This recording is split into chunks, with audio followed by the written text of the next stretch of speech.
राज्याचं लक्ष लागलेल्या महानगरपालिका निवडणुकांची घोषणा अखेर निवडणूक आयोगाने केलेली आहे आणि 15 तारखेला मतदान, 16 जानेवारीला मतमोजणी म्हणजे निकाल असेल।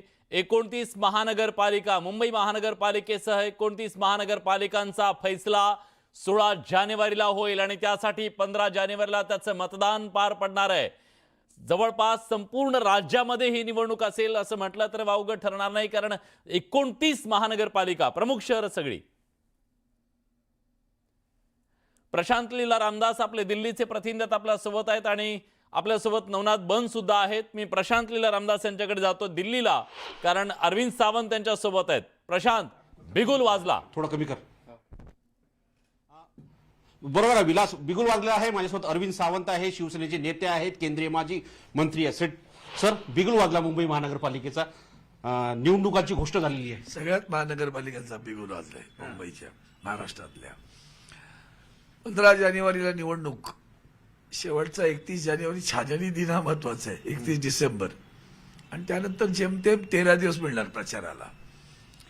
आणि मग त्या 13 दिवसामध्ये धमासान।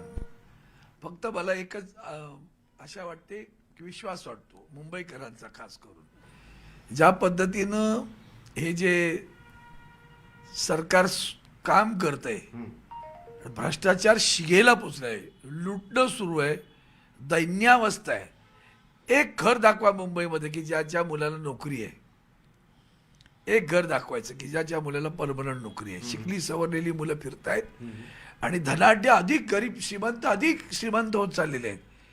सगळ्या टेंडर, मुंबई महापालिकेची लूट सुरू होती, तिला जर थांबवायचं असेल आणि खऱ्या अर्थानं सर्वसामान्यांना न्याय देणार आणि त्यांचं हित जपणार असं महानगरपालिकेमध्ये जर कारभार कोण करणं आवश्यक असेल तर त्यांना शिवसेना उद्धव बाळासाहेब ठाकरे पाठीशिवाय दुसरा पर्याय नाही। आणि मग त्यातनं जे काय घडेल, आदरणीय उद्धवजींनी कारभार करून दाखवलंय, हे महत्वाचं आहे। बोलून दाखवणारे भरपूर आहेत, करून दाखवणारे एकच, उद्धवजी बाळासाहेब ठाकरे।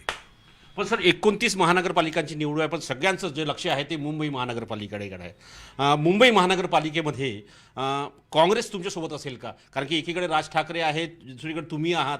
काँग्रेसची भूमिका आहे, राज ठाकरे इंडिया आघाडीत नाही आहे।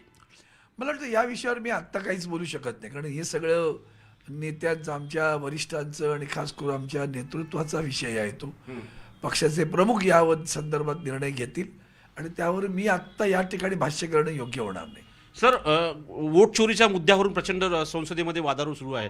या वोट चोरीचा परिणाम मुंबई महानगर, कारण की महानगरपालिकेत होईल का? कारण की तुम्ही असो किंवा तुमचा पक्ष असो किंवा मग राज ठाकरेचा पक्ष असो, फार मोठं आंदोलन झालं होतं, मोर्चा निघाला होता की दुबार मतदार आहेत आणि या सगळं आमचा विरोध आहे म्हणून। या संदर्भात आपण दिल्लीतही भेट घेतली, मुंबईतही भेट घेतलेली आहे। मधल्या काळामध्ये त्यांनी जो वेळ दिला त्यामध्ये आम्ही हे सगळं प्रकर्षानं त्यांच्या नजरेस आणलेलं आहे आणि अपेक्षा आहे की ती नावं वगळली गेली असतील, आता येईल यादी, त्याच्यामध्ये कळेल।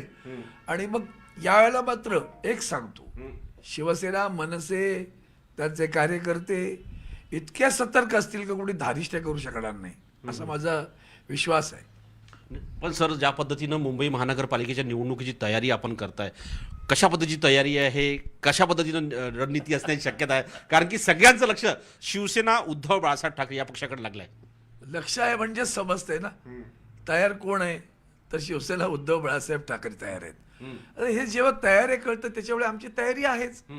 आणि आमचे एक तर पहिली गोष्ट, महानगरपालिकेमध्ये जवळजवळ 1985 पासून सतत सत्ता आहे शिवसेनेची आणि इतका उत्तम कारभार केलेला, म्हणजे मी आज तुम्ही संधी दिलीत म्हणून 2 विषय महत्वपूर्ण सांगतो।